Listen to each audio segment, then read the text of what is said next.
Hi everyone and welcome to my channel. My name is Emma and today, as you can see by the title of this video, I'm going to be talking about my hospital versus birthing center births. I have a 2-year-old and a 1-month-old. My 2-year-old's name is Addison and my new baby is named Liliana.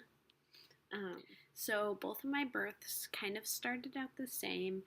My water broke with both of them, and with Addie, my firstborn, I immediately had to go to the hospital because I had strep B. If you know what that is, then you immediately have to go to the hospital if you're delivering M1 and get started on Pitocin. So I got started on Pitocin, which they insert through an IV, which when I got there, they had to redo the IV. There was a girl in training there, and she tried it 4 times and failed miserably each time, and they had to have IV therapy come in and fix it, and it just started out bad. Like, I feel like probably most things that could have went wrong with her.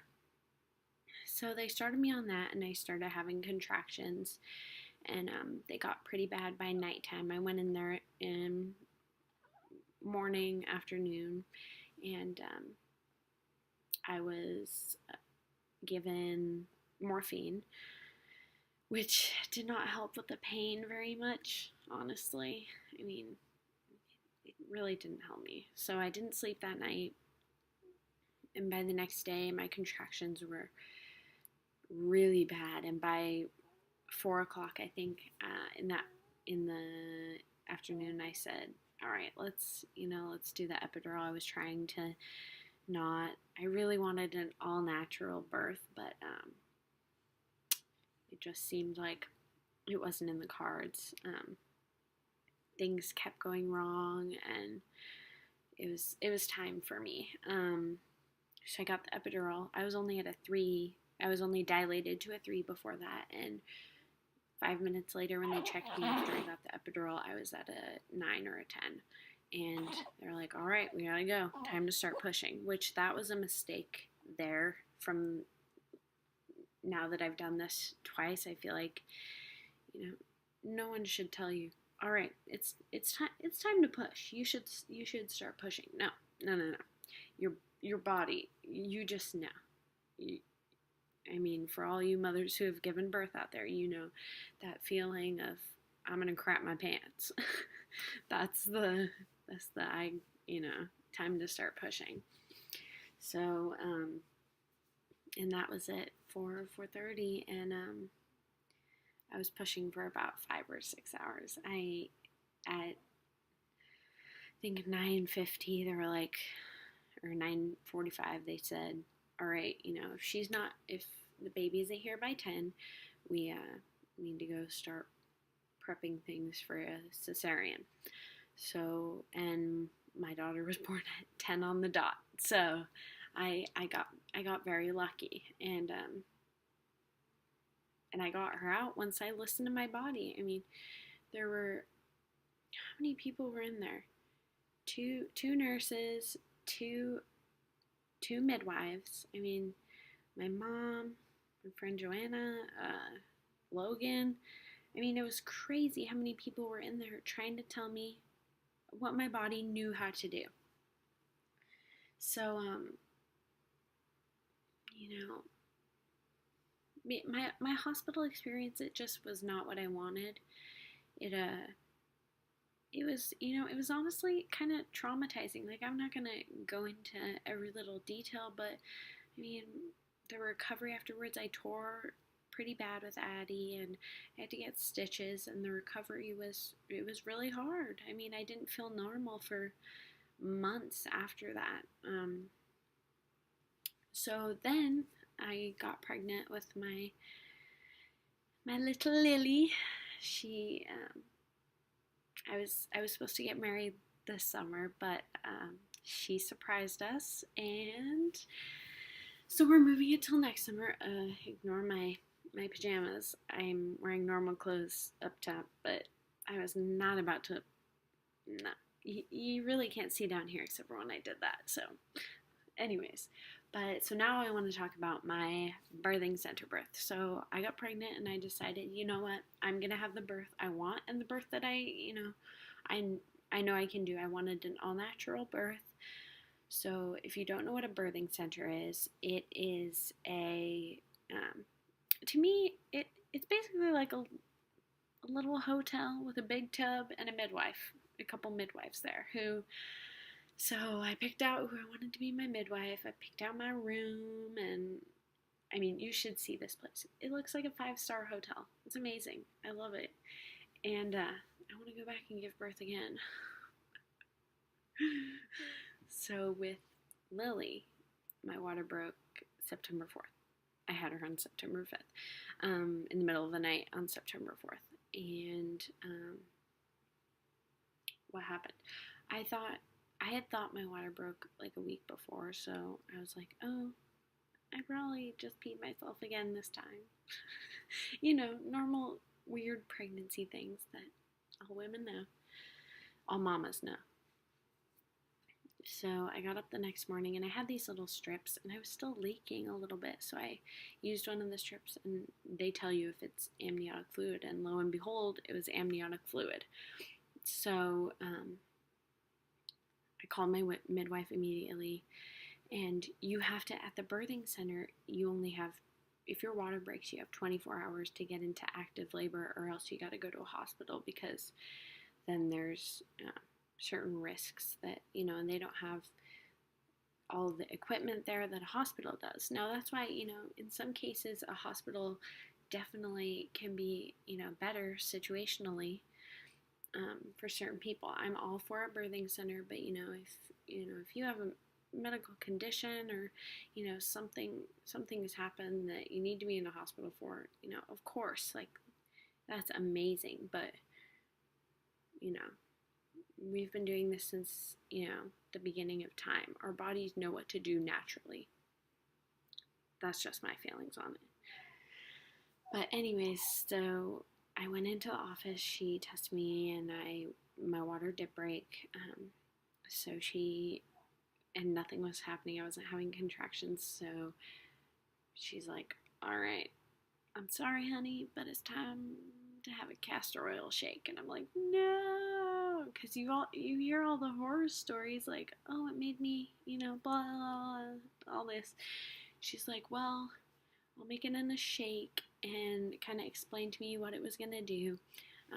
They don't have Pitocin at a birthing in or anything. They just, it's all natural there. So she's like, all right, we're going to do the castor oil. So I drank it, and she's like, all right, go home and use your breast pump, try and get things going.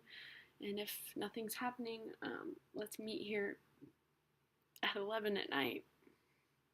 It was like, I think when I met her, it was the afternoon.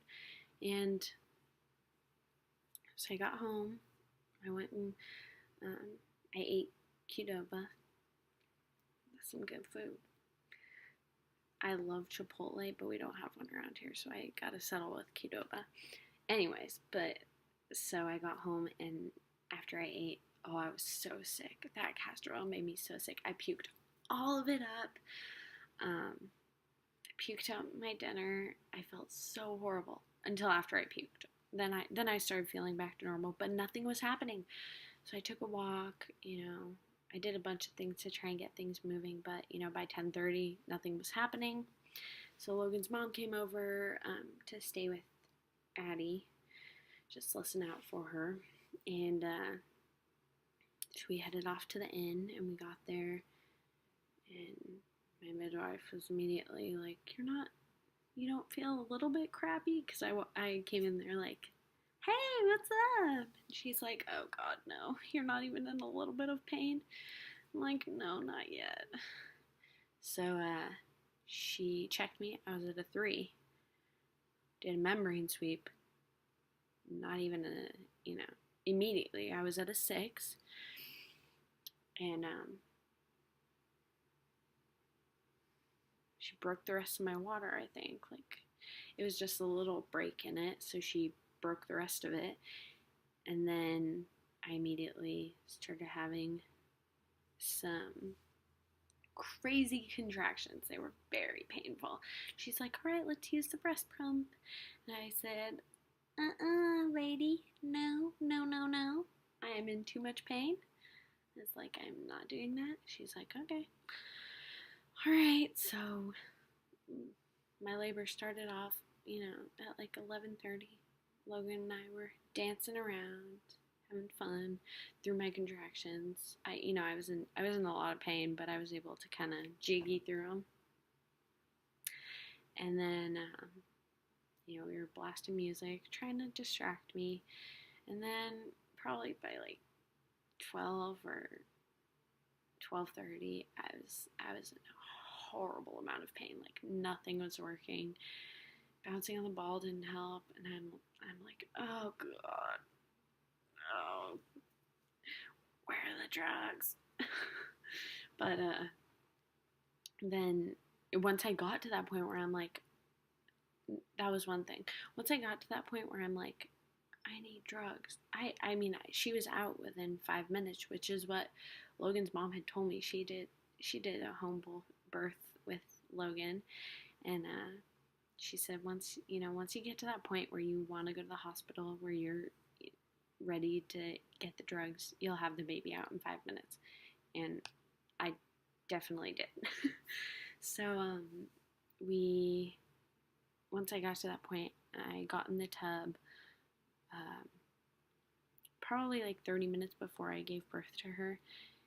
And the tub, it really helped at first, but those 5 minutes before you start pushing, that was the most pain I felt in my entire life. It was,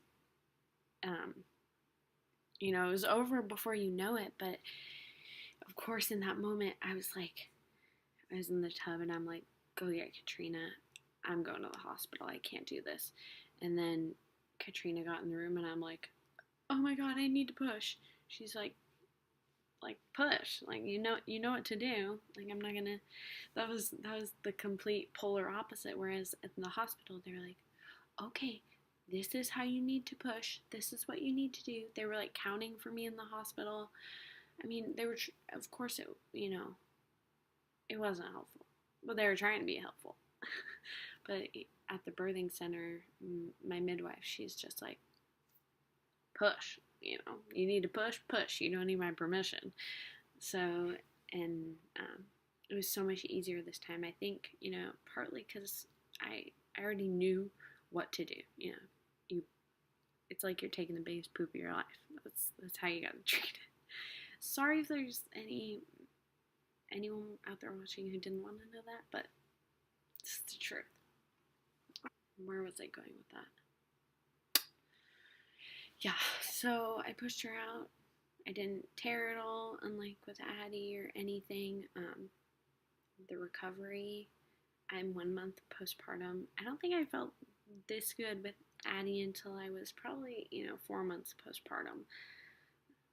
I felt fully healed probably about a week or two ago. Whereas with Addie, I tore pretty badly and all that, but I can honestly say, if there's any women watching this who are pregnant, your body knows what to do. It knows what to do. You do not need anyone telling you what to do. You don't need people's advice. Your body just knows. We were made to do this. You do not, all the intervention, it can really, ruin the experience of childbirth when in reality it is, the most beautiful thing, the most amazing thing. If you really think about it, us women, we push humans out of us. That's the coolest thing in the whole world. Like, can you think of anything cooler than that? No. Nope, I can't. Some people might think differently, but to me, we're superheroes. We're super women. So just, remember that when you go into it, that you're a superhero. You're a superwoman. You're amazing. You can do it. You know, we were made for this. We were made for pushing babies out. So, I mean, that's just kind of where I stand on a hospital birth versus a birthing center. I've been there, I've done both. You know, I'm probably leaving out quite a bit of things that I wanted to talk about, but that's okay. But, or this video is already getting a little bit long. But thank you for sticking with me, sticking this out. My first video. Thank you all so much for watching. I'm hoping to start posting hopefully once a week. I have some more video ideas. I might vlog here or there. But I'm really excited for this journey. I hope you all enjoyed this video. If you have any requests for videos, just leave them in the comments below. If you want to subscribe to my channel, that would be great. Give me a thumbs up on this video if you enjoyed it. If you have any questions or anything, feel free to leave a comment. I will get back to each and every one of you. I'm so excited that I'm starting this journey. So, hope you guys enjoyed this video, and I'll see you next time. Bye-bye.